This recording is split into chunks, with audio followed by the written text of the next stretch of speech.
This is episode 605. And today we're going to be talking about build your self-esteem. Do you feel like you've been in a rut? And have you ever heard the definition of a rut? It's a grave with both ends, not a knocked out.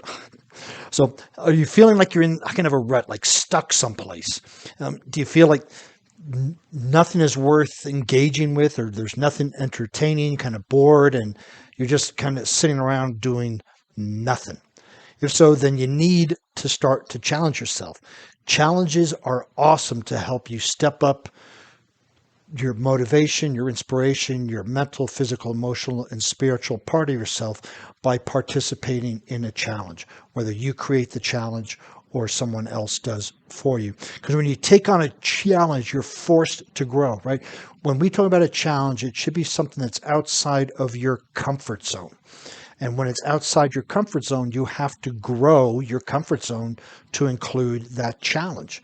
And when you do, great things happen. Your self-esteem goes up. Your self-worth goes up. All of it goes up because you now have challenged yourself.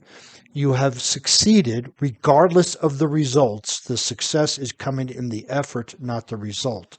So you could challenge yourself and you take the effort, may not get the result. That's still a success. The effort is more important than the result.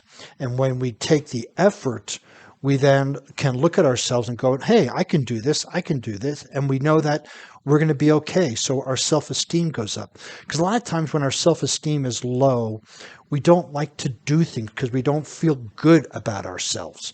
We find all the bad things wrong with us, and they're really not. I mean, we find either the bad thoughts or our physique or our clothes or something, and our self-esteem goes down. And in psycho-cybernetics, it talks about our self-esteem is actually an image of ourself, our self-image, and it is reflected in the external world. So what we think, our self-esteem, our self-image, is completely reflected in the external world or expressed in it. So if we want to change that, sometimes we need to go to the external world to change the internal world. So one of the things you want to start asking yourself is, what kind of challenge should I pursue? The biggest one is, do I want to create it myself or do I want to find one online? That would be the first one to look at. If you're going to create it yourself, is it going to be a challenge of fasting? Is it going to be like a nutrition challenge? That would be fasting, or maybe doing a keto, or maybe cutting your carbs to 20%, whatever that challenge may be. If it's a physical one, is it doing 10,000 steps every day for a week? If it's more of a mental one, keep awareness of your self-talk. And every time you have a negative thought or a disempowering thought, you put $1 in a jar, and at the end of the week, you give that money to charity. So you want to think of what kind of challenge should you pursue.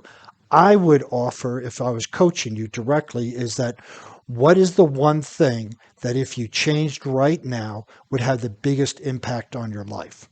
That could be mental, emotional, physical, spiritual, financial, relationship. That's the challenge you want to create.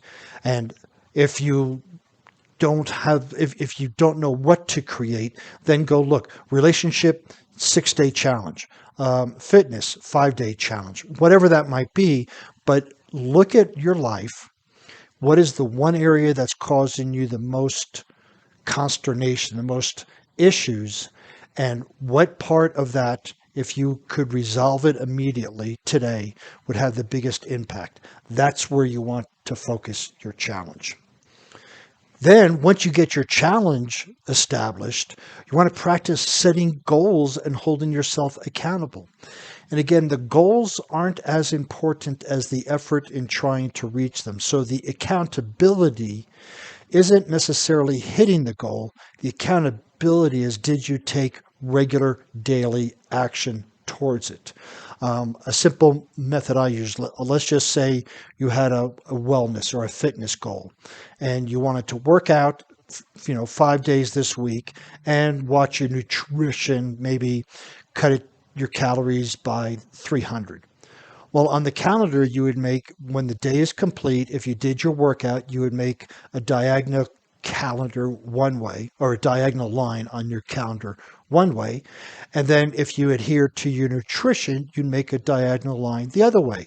So effectively, you would make an X, meaning that you held yourself accountable for doing the efforts in that. Now, at the end of the week, if you don't hit your goal of losing X amount of pounds or lifting so much or walking, whatever, that's okay. What we want to do is acknowledge the effort, because the effort you can increase to hit the goal. Just because you didn't hit it, it doesn't mean you're a failure. And this is where we have to change our focus from results to effort, right? Because when we focus on effort, the effort of setting the goal, the effort of holding yourself accountable, the effort of getting up, the effort of preparing the food, the effort of walking, whatever that is, the effort of reaching out to people and offering forgiveness. That's what's most important. And that is going to have the biggest impact on your self-esteem, not necessarily achieving the goals, because actually achieving the goals can backfire, because you could identify yourself with the results of a particular thing, whether it's nutrition, finance, or weightlifting.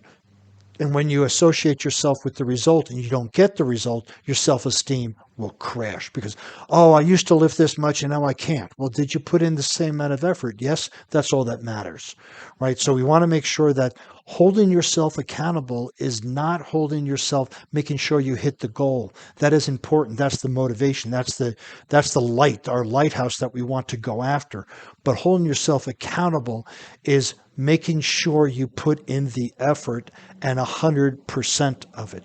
This is where a lot of people will get caught up and take themselves out of the game, because they look at the results and not the effort. So here's the other part with self-esteem, right? Is set the goals, make sure that they're smarter, and make sure, they have that whole formula for goal setting, but then holding yourself accountable to taking the action every single day. Measure your progress. So yes, we want to measure our progress to make sure what we're doing is working. For instance, if you wanted to lose 1 pound in 5 days, you would put in the effort, acknowledge the effort, and you would measure it. And if you were losing, zero point 0.2, zero point 0.2, zero point 0.2, zero point 0.2, or zero point 0.3, whatever it is, you'd be making progress towards that. But if you were going up in weight, you were going, okay, my effort is there, but it's being put into the wrong process. Maybe the effort is miscalculating the nutrition. Maybe it's changing things up. So we want to measure our progress, hold ourselves accountable for taking action, measure the results of it, and is it pointing us in the right direction? If not, we still want to put the effort, but maybe put it into a different direction, so that when we measure the progress, we know we're going there. Because there'd be nothing worse to start a challenge for yourself, put in all the effort, and find that it backfired or made little difference.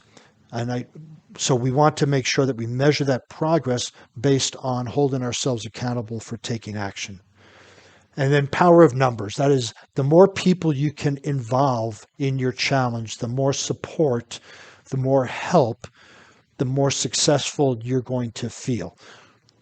For instance, if you have friends that can go for a walk with you, if you have friends that are really good cooks, if you have a coach like me that you can hire, or if you have a Facebook group that you can go on. The power of numbers is, nobody of any great success did it alone. They did it with other people, whether it's a mentor, whether it's a friend, whether you hire a trainer, whatever that looks like, whether you hire a financial advisor, whatever that looks like, there is power in numbers. And you want to surround yourself with people who can help you achieve that, who can say, did you put your effort in today? On a scale of 10, was it a 5, 6, 7, 8, 9, 10? Well, it was a 4. What held you back? Right? You want to have people in your circle of influence that can help you. Yes, we all like to occasionally keep things to ourselves in case we don't succeed. But you know what? Your friends, the real good friends and the real coach and the real people, aren't so concerned with you succeeding as they are with you putting in the effort and putting in 100% of your effort. So you want to make sure you surround yourself with people that can support you and provide some feedback, and give you assistance. So keep in mind, you must always strive for constant self-improvement. Always. You're either growing or you're dying. You're either moving forward or you're moving back. It may feel that you're stagnant, but stagnation eventually turns to death. You look at you look at water that sits for a long time, it's stagnant, then it's dead. It doesn't have anything growing there. So you must always strive for constant self-improvement. Not that there's anything wrong, but we can always improve on things. And when we do that, our self-esteem will go, our self-worth, we will be happier with our actions, and we will be satisfied with our results. And in doing so, when you strive for self-improvement, you just see how capable and competent you really are. If you continually push yourself, you're going to be amazed that you're going to live through the challenge. You're going to be fine. You're going to move on, and you're going to grow, and you're going to take on a bigger challenge, and your self-esteem will go up, and you take on a bigger one. And then you're going to look at it going, there really isn't much out there that you can't at least put action towards. You may not get the result, but you can always put action towards it. So if you'd like to see the show notes on this podcast, you can go over to warriormindcoach.com. While you're over there, you can find blog posts and other podcasts to listen to. And since you'll be on the internet, please follow me on LinkedIn, Facebook, Instagram, and Pinterest under Warrior Mind Coach.